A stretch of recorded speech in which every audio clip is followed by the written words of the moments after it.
यहाँ तो 2 साल हो गए, यहाँ से हमारा घर उजाड़ दिया। 2 साल से यहाँ तो 2 साल हो गए, यहाँ से हमारा घर उजाड़ दिया। 2 साल से यहाँ बॉर्डर के किनारे में बैठे हैं। कौन उजाड़ दिया? अब फॉरेस्टर डिपार्टमेंट वाले तो आके उजाड़ दिया। क्यों? अब कौन सा धारा हुआ, कैसे ये करा?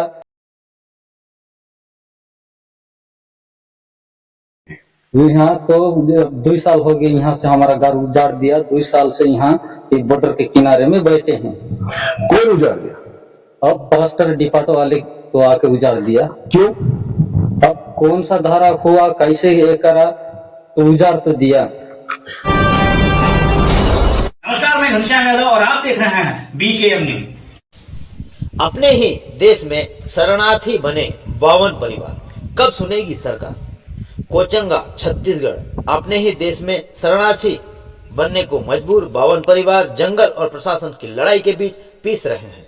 छत्तीसगढ़ के गरियाबंद जिले के कोचंगा ग्राम पंचायत के इचरादी गांव में बसे ये परिवार अब दर दर की ठोकरें खाने को मजबूर हैं। कभी इस जमीन को अपना मानकर बसे इन परिवारों को सरकार ने आधार कार्ड, राशन कार्ड, बिजली पानी जैसी सुविधाएं दी, लेकिन 2 साल पहले वन विभाग ने उन्हें अतिक्रमणकारी बताते हुए उजाड़ दिया। अब ये लोग छत्तीसगढ़ उड़ीसा सीमा के पास झुग्गी झोपड़ियों में रह रहे हैं, जहां बुनियादी सुविधाओं का घोर अभाव है। क्यों उजाड़ा गया इचरादी गांव? आइए देखते हैं। वन विभाग के मुताबिक 2005 से पहले बसे लोगों को वन अधिकार अधिनियम 2006 के तहत संरक्षण दिया जा सकता है, लेकिन 2012-13 में बसे इचरादी गांव को अतिक्रमण माना गया। वन विभाग ने गांव को हटाने के लिए नोटिस जारी किया था, लेकिन जब ग्रामीणों ने विरोध किया तो प्रशासन ने सख्त कार्रवाई की और जेसीबी लगाकर पूरे गांव को नेस्तनाबूद कर दिया। अब कहां जाएंगे ये लोग? गांव उजड़ने के बाद ये परिवार बेहद दयनीय हालत में जी रहे हैं। बिजली नहीं होने से रात में अंधेरा और जंगली जानवरों का डर बना रहता है। पीने का पानी नदियों और तालाबों से लाना पड़ता है। सबसे अधिक प्रभावित बच्चे हो रहे हैं, जिन्हें 4 किलोमीटर दूर जंगल रास्ते से होकर स्कूल जाना पड़ता है। कहाँ के रहने वाले हो? नेपाल इचरादी। इचरादी के? लगा। अच्छा, वो जो तुम लोग का क्या, वो जो मकान जो टूट गया था अभी उधर बॉर्डर में रहते हो? और तुम लोगों का नहीं है? तुम लोगों का ही है क्या? अरे झोपड़ी में रखो तेरे बाबू। जो झोपड़ी में रहते हो तुम लोग हो क्या? अच्छा, तो सुनो, कहाँ पढ़ाई करने कहाँ जाते हो? कितना किलोमीटर होता है तुम्हारे वो बॉर्डर से? 3-4 किलोमीटर होगा। रहते हो कैसे पढ़ाई लिखाई कर लेते हो बाबू? सांझ के पढ़ते। पहले सरकार ने सोलर लाइट और नलकूप जैसी सुविधाएं दी थी, लेकिन अब वे भी हटा दी गई हैं। अब क्या कहती है सरकार, आइए देखते हैं।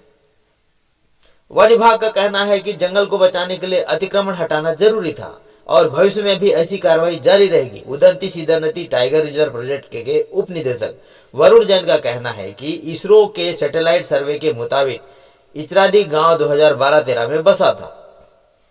अधिनियम के अनुसार 2005 या उससे पहले बसे गांवों को नहीं हटाया जा रहा है, लेकिन इसके बाद आने वालों को बेदखल किया जा रहा है। हमारे पास विस्थापन की कोई योजना नहीं है।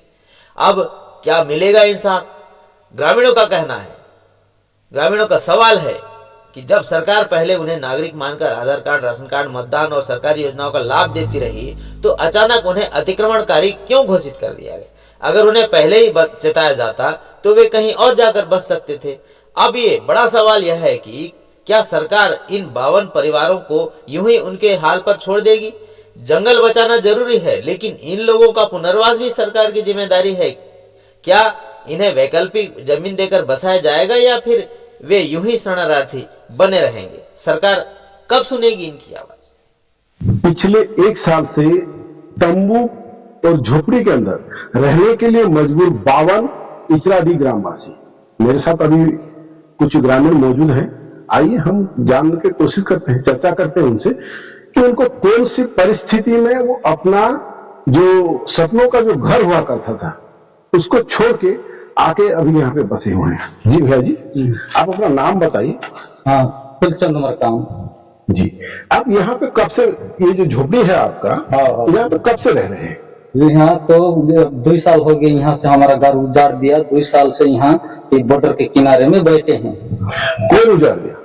अब पास्टर डिपार्ट वाले तो आके उजाड़ दिया। क्यों? अब कौन सा धारा हुआ, कैसे ये करा, तो उजाड़ तो दिया। तो आप लोग उसका विरोध नहीं किए? विरोध तो किए हैं, विरोध किए हैं, विरोध बहुत विरोध किए हैं। हमको क्यों से ऐसे करा, तो जितना टाइम हम बैठे उतना टाइम आपको बिगाड़ना था।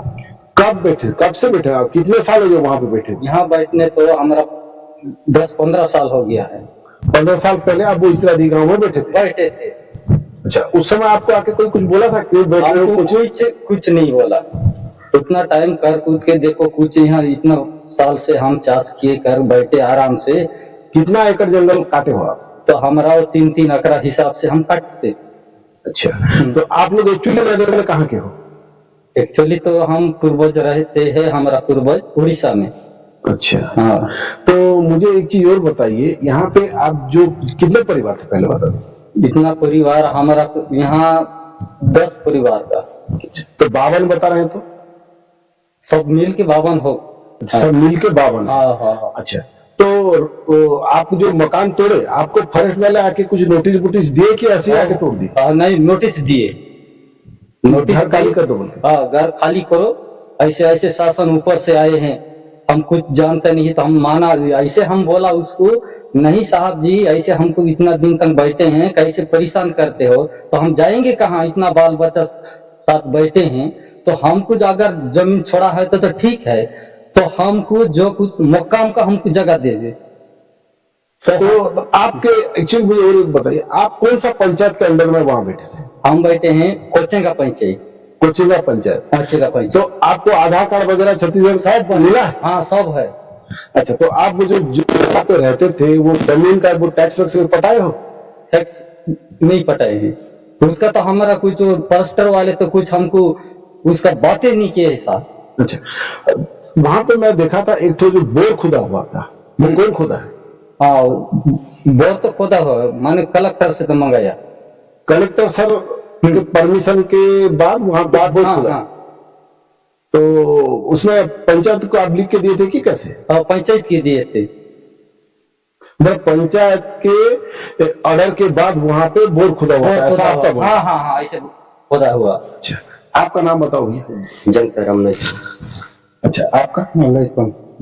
आपका? हेमंत। आप मुझे बताइए, आप अपना पूरा परिवार के साथ ये जो छोटी छोटी जो झुग्गी झोपड़ी में जो आप रह रहे हैं, आपको कितना सारा तकलीफ का सामना करना पड़ रहा है? पब्लिक तो होता है साहब, बहुत होता है इधर रहने का जोखिम। जब बरसात होता है तभी रह नहीं सकते हैं बाल बच्चे के साथ, तो नीचे से पानी घुस जाता है, कभी तो ऊपर से पानी घुस जाता है। अच्छा, तो सांप बिच्छू का भी डर होता होगा? हाँ, सांप बिच्छू हर बगल, कोई कीड़ा मकोड़ा भी हो में तो सब कुछ आते हैं। अच्छा, तो ये जो अभी जहाँ पे आप झोपड़ी बनाए हो, ये छत्तीसगढ़ है कि उड़ीसा है? छत्तीसगढ़ है। तो कितना दूरी है यहाँ से सीमा? यहाँ से सीमा पर 10 मीटर होगा। 10 मीटर के बाद उड़ीसा है? उड़ीसा है। अच्छा, आपको बाल बच्चे कहाँ पढ़ाई लिखाई कहाँ करते हैं? इधर गरीबा में। कितना दूर होता है यहाँ? यहाँ से 3 किलोमीटर। तो छत्तीसगढ़ है कि उड़ीसा? छत्तीसगढ़ है, कोचिंगा पंचायत के अंतर्गत। मतलब कोचिंगा पंचायत के अंतर्गत में आपके बच्चे लोग पढ़ाई करते हैं, और आप रहते हो उड़ीसा और जो छत्तीसगढ़ बॉर्डर में 10 मीटर दूर यहाँ से उड़ीसा बॉर्डर, ऐसा आपका बोलना? तो कोई तकलीफ आओ? तकलीफ तो बहुत 10 साल हुआ हमारा पास, तो वन विभाग बिगाड़ दिया। तो कितना आपका टोटल जो कुंडे में कितना परिवार होंगे, कितना लोग कितना होंगे? कितना जनसंख्या कितना होगा? 40 तक।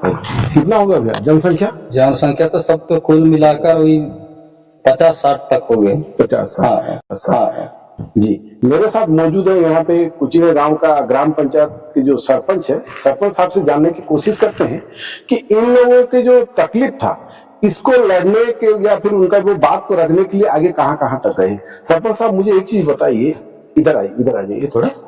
तो जो तकलीफ जो आप बता रहे हैं ग्रामीण यहाँ पे, आप इन तकलीफ को कहाँ कहाँ बताए हैं? सर, इसके तकलीफ को कलेक्ट्रेट तक भी दिए हैं और मंत्री लेवल तक भी दिए हैं। तो उनका क्या कहना था? अब उनका कहना ये है कि वहाँ अलाउ नहीं है, वो फॉरेस्ट डिपार्ट है, वो उसका जिम्मेदार फॉरेस्ट डिपार्ट है, वो जो भी करेगा वही करेगा। तो इन लोगों के लिए प्रधानमंत्री आवास आया था क्या? प्रधानमंत्री आवास तो आया था भैया? प्रधानमंत्री आवास कुछ आया था आप लोगों का? आवास नहीं आया। ये तो बात हमारे साथ में नहीं पहुंचा। अच्छा, तो जो आया था लेकिन इन लोगों के पास नहीं पहुंच पाया, ऐसा आपका बोलना? हाँ जी। अच्छा, मुझे एक चीज और बताइए सरपंच साहब, ये जो वहाँ पे एक बोर खुदा गया है, जी बोर के बाद में क्या पंचायत का परमिशन था उस समय? हाँ जी जी जी, पंचायत परमिशन से ही वो यहाँ आए सर। पंचायत परमिशन के बाद कलेक्टर हाँ, सर का आदेश हुआ, उसके बाद में यहाँ पे बोर खुदा। है जी। अगर इतने सारे सुविधा सरकार इनको दिया तो उनको हटाए, आपको क्या लगता है? अब ये तो हम भी सोच नहीं सकते सर, इनके साथ तो हमारा अच्छा कम्युनिकेशन था और आना जाना, हम इनके लिए आधार कार्ड राशन कार्ड सभी बना दे क्या भाई, है ना, हमारा इनके साथ अच्छा रिलेशन था और हम तो नहीं चाहते थे कि इनको हटाए करके, लेकिन इचरा दी। लेकिन एकाएक वही बात है कि एक तूफान सी आई फॉरेस्ट विभाग से और इनको मैंने बेदखल किया गया। तो तूफान सा आया एक ऑर्डर, और जो रह बसा कर रहे थे 52 परिवार का जो लोग जो एक गांव बना के रहते थे, तूफान ने आके उसको तोड़ दिया। फॉरेस्ट विभाग नामक इस तूफान ने ये 52 परिवार जो रहते हैं यहाँ पे, उनका घर को उजाड़ के सीधा उड़ीसा और छत्तीसगढ़ के बॉर्डर में ले आया और उनका रहना बसरा व ठिकाना हो गया एक झोपड़ी। आप समझ सकते हैं, पंचायत की परमिशन में बोर खुदा गया, मकान भी आया है, लेकिन उनका प्रॉपर जगह अलर्ट नहीं होने के कारण उन लोगों के लिए मकान भी नहीं बन पाया।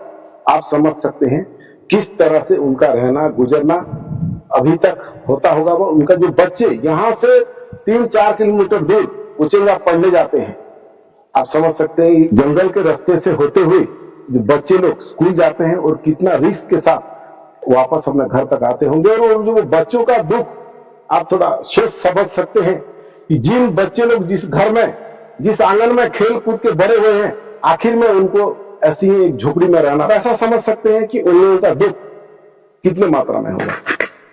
आपका तकलीफ क्या है अभी?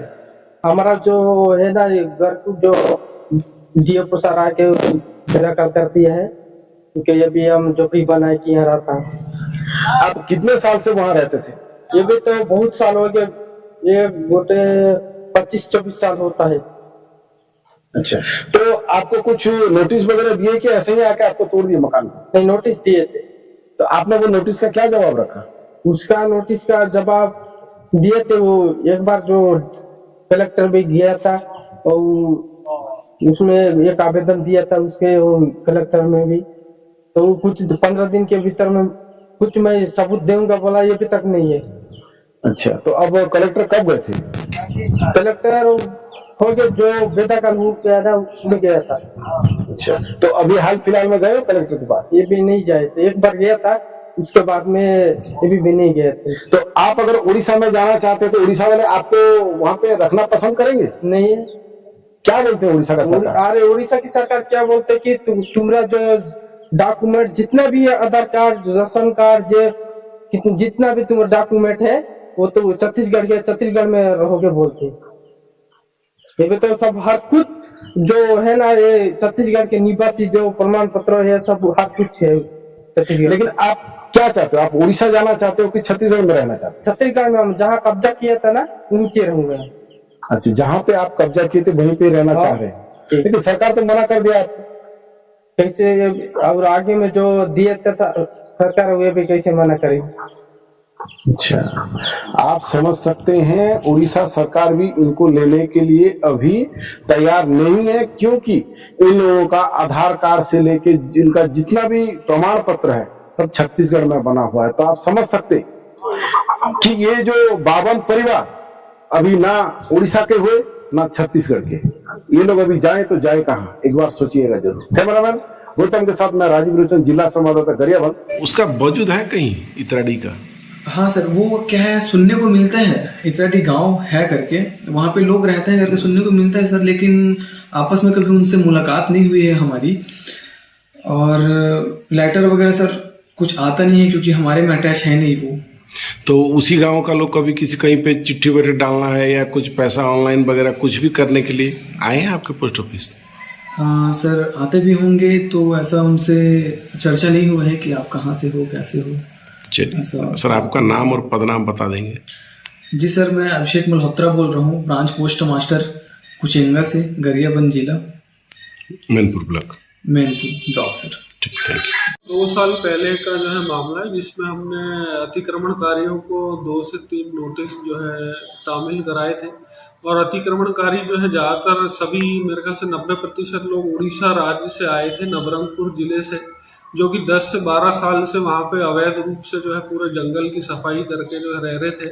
तो जिसके तारतम्य में जो है ये बेदखली कार्रवाई जो है वर्ष 2023 में की गई थी, जिसमें करीब 180 हेक्टेयर जो कि सघन वन क्षेत्र हुआ करता था, जिसको काट करके विरल बना दिया था और वहाँ झोपड़ियाँ बना दी गई थी, तो उनको बेदखल किया गया था। सर, जैसा कि आपने बताया कि ये 10 से 12 साल तक काबिज थे और आपके कार्य क्षेत्र में काबिज थे, तो क्या 10 से 12 साल पहले उनको हटाने की प्रक्रिया नहीं की गई? जी, उस समय पहले भी जो है POR कुछ जो है रजिस्टर हुए थे, पर आप जैसा कि जान रहे हैं कि काफी संवेदनशील क्षेत्र है, नक्सली इलाका भी है, तो और हो सकता है कुछ जो है इसमें अंदेशा भी हो कि कुछ स्टाफ भी जो है इसमें अगर इन्वॉल्व हो, तो उन पे जो है हम कार्रवाई कर ही रहे हैं। सर, 10 से 12 साल हो गए थे और जैसा कि आपने हटाने की कार्रवाई की है, तो निश्चित है उससे पहले आपने उनको लेटर जारी किए होंगे कि वहां से हट जाइए। तो मैं ये जानना चाह रहा हूं कि आज के डेट में वे छत्तीसगढ़ के मूल निवासी कहे जा रहे हैं, उनके पास आधार कार्ड है, राशन है और पंचायत की पूर्ण नागरिकता है, तो इस हिसाब में सर जब उनको हटाया गया तो उनके लिए कहीं और रहने की व्यवस्था की गई सर? इस प्रकार का अलग से कोई व्यवस्था करने का प्रावधान जो है हमारे वन अधिनियम में या वन्य प्राणी संरक्षण अधिनियम में नहीं है। अवैध रूप से कोई भी अगर काबिज होता है, वो चाहे कहीं के भी हो, किसी भी राज्य के हो, तो उनको जो है नोटिस देके जो है बेदखली का ही प्रावधान है। हाँ, हालांकि इसमें वन अधिकार पत्र अगर उनके पास होते तो उनको जो नहीं हटाते, पर चूंकि वो लोग 2005 के बाद के ही सभी काबिज हैं, जो कि 2012 से ही लगभग सब काबिज होना शुरू किए हैं, तो इसलिए उनको फिर हटाया गया वहां से। सर, आज के डेट में एक फेमस डायलॉग है, धोबी का कुत्ता घर के न घाट का। इस प्रकार की उनकी स्थिति हो गई है, ना तो वो उड़ीसा जा पा रहे हैं, ना ही छत्तीसगढ़ में रह पा रहे हैं। एक छोटे छोटे झुग्गी झोपड़ियों में रह रहे हैं, जो धूप बरसात किसी में रहने लायक नहीं है। वहाँ के बच्चे जो 3 से 4 किलोमीटर जंगल का रास्ता तय करके स्कूल में पढ़ने के लिए जा रहे हैं, तो इसके लिए आज के डेट में कौन जिम्मेदार है सर? नहीं, इसमें जैसा आप कह रहे हैं, वहाँ पे जो भी हमने पतासाजी की थी उसमें यही आ रहा है कि सभी लोगों के जो है लगभग अधिकांश लोगों के खुद के घर जो है नवरंगपुर जिले में है। वहीं से जहाँ से हमने बॉर्डर से जो इनको हटाया था, वहाँ से 5-10 किलोमीटर की परिधि में सभी के मकान और झोपड़ी पहले से ऑलरेडी बने हुए हैं।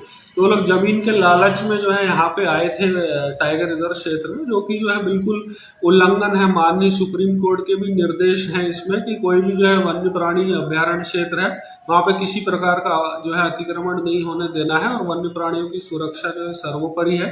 अगर फिर भी कोई अतिक्रमण करता है तो अपनी जान भी जो है जोखिम में वहाँ पे डाल रहे हैं, क्योंकि इतने जो हिंसक जानवर, तेंदुआ, भालू, ये